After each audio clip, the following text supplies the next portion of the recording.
खरोखर आम्हाला किती उपकार आपल्याला आहे. तो उपकार अत्यंत मोठा असा परमात्म्याला त्याच्याशिवाय कोणी करू शकतच नाही. आज आम्हाला त्यांनी इथे आणलं हे त्याचे उपकाराचं फळ शंकाच नाही. त्याच्याही पलीकडे कोणत्याही कर्माची सुरुवात असेल ते बुद्धीपासून होते. ती बुद्धी आमची स्थिरपणे ठेवली हे त्याचे खरोखर अनंत उपकार आहेत. आपण ज्याची बुद्धी स्थिर आहे, ज्याची बुद्धी भेद झाला नाही, ज्याची बुद्धी भगवंताकडे आहे, खरोखर हे देणं आपलं भगवंताचं देणं आहे. त्या परमात्म्याचे उपकार अत्यंत आहे शंकाच नाही. त्याचे ऋणी राहायचे असेल तर आपण काय करायला पाहिजे हे आपण खरं लक्षात ठेवूया. त्याला असं कोणतं कमी आहे की जे आपण दिल्यानं त्याला परिपूर्णता येईल असं कोणतं आहे. सगळ्या लाही अवतारामध्ये रामरायाची आपलं चरित्र जर पाहिलं अगदी आदर्श आहे या शंकाच नाही. तुम्ही जगाने आपण कसं वागावं तर रामाने आचरण करूनच दाखवलं आपल्याला. राजी पहिल्याला पाहिला मुलगा म्हणून आणि आपली आई ती सावत्र असेना पण वनवासारी पत्करला. सीतामाई त्याची झाली कळलं प्रत्येक त्याच्या डोळ्यासमोर ठेवून आपण वागूया. भगवंताला आनंद करायचा असेल, परमात्माला आपल्याकडून घ्यायचा असेल तर परमात्माने घडलेलं आचरण आपण आपल्या आचरणात आणणं हे अत्यंत जरुरीच आहे. भगवंताला इथे कशाची अपेक्षा नाही. इतकं राजाचा वैभव असताना त्यांनी वनवास पत्करला. खरं काय असेल मला सांगा. इतक्या याच्यामध्ये आईच्या आज्ञेवर वनवास पत्करला. त्या परमात्माला आपल्या अडचणीच्या वेळेला परमात्मा तू माझ्या उभा राहा असं नाही का म्हणता येणार. परमात्मासारखा अत्यंत दयाळू असा सगळा खरोखर तुम्ही सापडणार नाही. त्या भगवंताला आपल्याचं करून घ्यायला फारसं कठीण आहे असं करू नये बरं का. आपण अशी साधनं काय करणार. मोठमोठे साधन होऊन गेले, मोठमोठे तपश्चर्या करणार होऊन गेले की आता आपली शक्ती कुठे राहिली. आता आपल्याला भगवंताला आपला करता करून घ्यायचा असेल त्या शरणागती ह्याशिवाय मार्ग नाही कोणता. परमात्मा मी तुला आता शरण आलो, आता तू मला ठेवशील तसं ठेव, पण त्या समाधान माझं टिकव हे भगवंताचं खरोखर मार्ग आहे बरोबर. आपण भगवंताचं भजन पूजन करताना परमात्माचं काय मागता येईल जे माझ्या हातची गोष्ट नाही, जी मला अत्यंत तापदायक वाटते खरी पण माझी हातची गोष्ट नव्हे. उदाहरणार्थ पाहिलं एखाद्या आपल्याला जर ताप आला तर ताप आपल्याला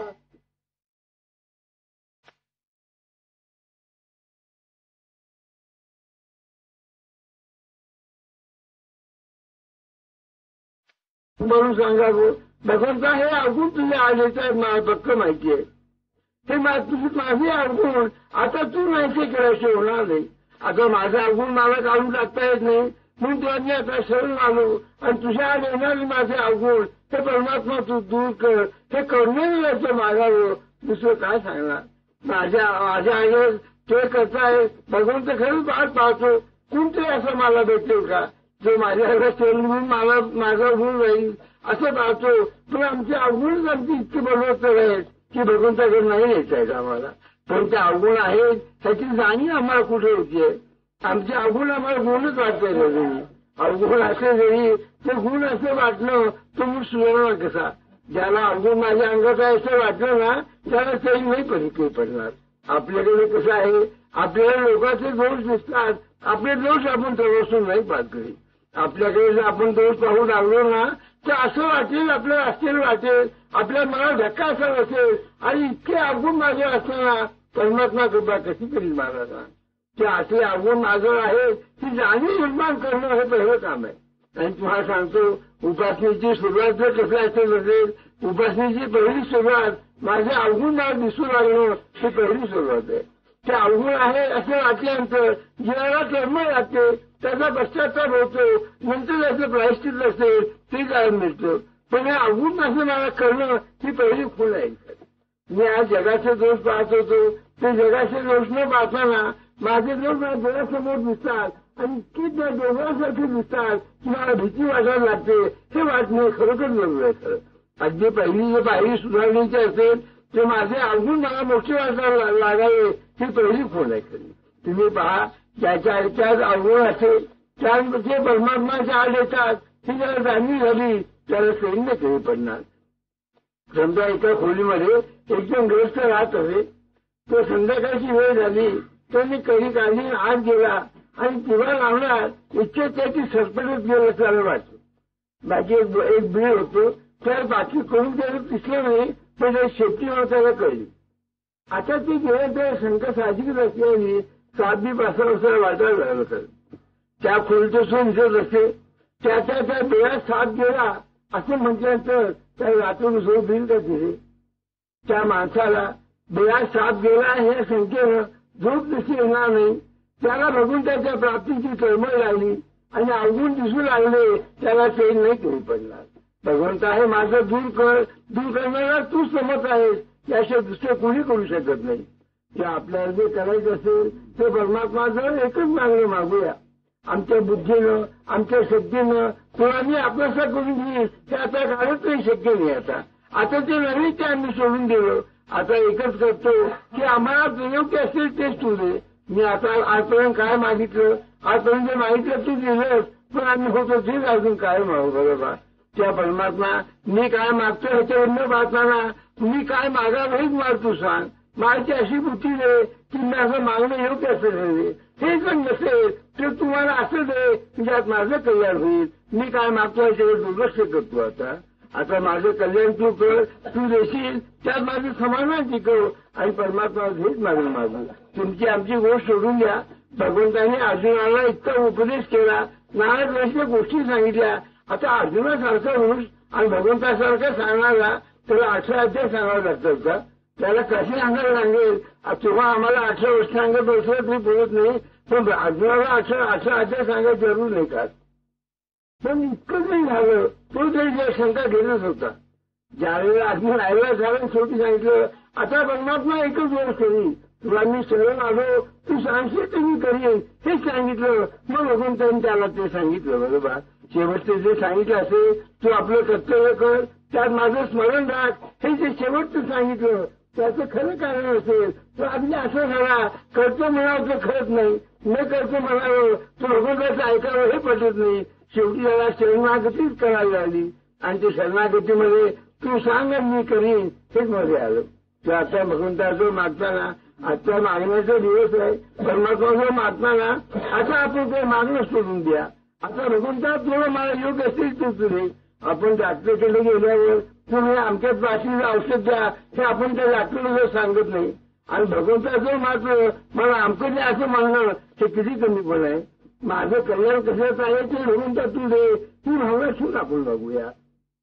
मनुष्याला कशाची गरज नाही, त्याचं आचरण डोळ्यासमोर ठेवल्यानंतर त्यांना खरं कशा दुसरे कोणते लोक आहे ती एवढ्याच गोष्टी करा.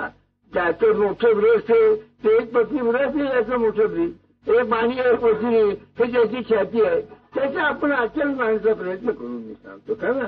त्या परमात्माला चरण बुद्धीन जा, परमात्माला चरण जाऊन परमात्मा सांगा परमात्मा आता माझं उरलं नाही काही. आतापर्यंत मी काय सांगितलं असेल केलं असेल मागितलं असेल ते आता मला नको. आता तू एकच कर, मला जे योग्य असेल ते तू मला दे आणि त्यात माझं समाधान राहत एवढी तू आता कृपा कर बरोबर. आणि हे भगवंताचं सांगत असताना आपल्या जो दुसरं कोणतं असेल परमात्मा तू स्मरण मला राहू दे, तुझी आठवण मला राहू द्या. ज्या आठवणीनं की माझं कल्याण माझं करून घेईल ती आठवण मला राहू द्या. आणि त्या आठवणीला उत्तम उपाय जर खरोखर असेल तुझं खरं कोणतं नाही बरं का. ज्या रामरायांनी मावती रायांनी किती बघायचे मावतूर आहे. रामरायाशिवाय ज्यांनी मदत केली असं मावतूर आहे. ज्यावेळेला रामरायाचा अभिषेक झाला शेवटी मात्राविषयी काय मागितलं मला सांगा. आपण वाटतं की नामाचं आपण काहीतरी सांगतो म्हणून आज इतकं हे मावतुरायापासून हे चालत आलंय खरं बरं का. त्यामुळे आम्हाला जो मागित असेल तर जो नाम माझं अखंड मुखात राहू हेच त्यांनी मागितलं ना. मग ज्याचे मारुती रामाचं हे मागतोय आपण दुसरं कोणतं मागूया. रामाचं एकच मागणं मागूया. रामा तुझ्या नामाचं प्रेम मागावे, तुझं नाम तुझ्या प्रेम तू तुझ्याशिवाय प्रेम येणं कालच नाही शक्य नाही. आणि माझं त्याचं प्रेम येण्याकरता आपण मात्र शरणागतीन त्याच्याकडे जाऊया. भगवंता जो करुणा दाखवूया आणि माझी खात्री अशी बरोबर परमात्मा अत्यंत दयाळू आहे. आई मुलासाठी अशी करते ना. समजा एखादं मूल बऱ्याच वेळ निर्जळ असलं तर आईला आई तरी बोलत नाही तेव्हा पाहिजे असं होतं. साधारण आईला बी इतकं होतं मग रामरायासारख्याला काय वाटत असेल. त्याच्या आपण होण्याकरता दरवर्षी आपण येतो, पण आपण होतो तीच काय मिळालं कधी बरं नेवा. 2 पावलं पुढे जाऊन सांगूया, आता रामा तुला मी सरून आलो, आता माझं कल्याण असेल तुझं कर, तू शेवशील त्यात मी समाधान मानीन आणि एकच कर. हे सगळं सांभाळण्याकरता तुझा विसर्म पडेल असं भगवंताचं आपण मागा मी सांगतो खरं. आणि माझा विचार मी खरं माना केवढं करा, परमात्मा नाही कोणत्या आहे बरोबर. माझी खात्री आहे खरं मी काय सांगू, त्या रामरायाच्या वगैरे सांगणं जितकं सांगावं इतकं कमीच पडेल, किंवा मला सांगताच येणार नाही इतकंच मोठं आहे बरोबर. तसा जो असेल तसंच तो राम आपला आहे का मी सांगतो खरं. त्या रामरायाला खरं राहा, आपलं आचरण आपण शुद्ध ठेवा. मी कसं आहे माझं मला जितकं कळेल ते जगाला कळणार नाही, मग माझं मला कळल्यानंतर मी सुधारणं खरोखर जरूर आहे. मी तुम्हाला सांगेन बाकी तुम्ही करू नका, जितका दोष तुम्हाला दिसतो तितकंच मी आचरण जाऊ नका, एवढं ते काम करा. जे वाईट आहे ते मी त्याग करा, जे चांगलं आहे ते ग्रहण करा. तुमचंच मला कळेल एवढं जरी केलं तरी पुष्कळ येईल. मनुष्याला जन्मजात अशी बुद्धी दिली असती, चांगले वाईट ओळखण्याची बुद्धी दिली आहे, त्याचा उपयोग करून आपण पाहूया मी सांगतो खरं ना. त्या भगवंता एकच शेवटचं मागणं असेल ते तुझं स्मरण अखंड राहू दे. ज्या स्मरणानं आतापर्यंत सगळं पावन झाले, ज्या स्मरणानं तू ज्यांना पावला गेला तो भगवंताचं आम्हाला पावन कर, ही भावना ठेवून आपण बघूया. आणि रामरायाच्या पुढे साक्षी ठेवून आपण सांगू, ते स्मरण अखंड राखू, अशा भावना ठेवून आपण बघू. त्या रामाशिवाय कोणी देऊ शकत नाही बरं का. ज्याचं नाम त्यानेच ते प्रेम द्यावं, मग हेच भगवंताचं आपण मागा आणि रक्तात होऊन जा म्हणतो. पुढल्या वर्षी आल्यानंतर आपलं असं वाटेल रामरायांनी खाली कृपा केली, नामाचं प्रेम आलं ते खरोखर वाटेल. त्या नामाच्या प्रेमाची गंमत अशी आहे, ते त्या प्रेमामध्ये गेला ना तो पुन्हा परत नाही कधी आला. तो परत नाही आल्याचं म्हणलं ते तो असा त्याचं प्रेम दुसरं विषय कधी वळणार नाही. ते प्रेम भगवंतांनी आपल्याला द्यावं, हे ते भगवंताचं मागा आणि रामराय कृपा केली अगदी माझा भरोसा बरोबर.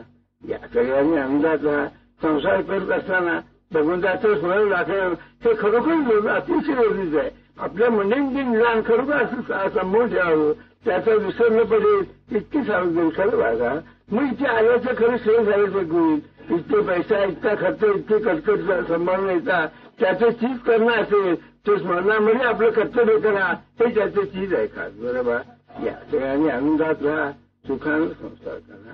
या आता सगळे लोक आवाज द्यायचे घरी जा, पण भगवंताचा विसर न पडेल इतकी सावध ठेवून पुन्हा या बरोबर. या खुशाल या बरोबर. या या या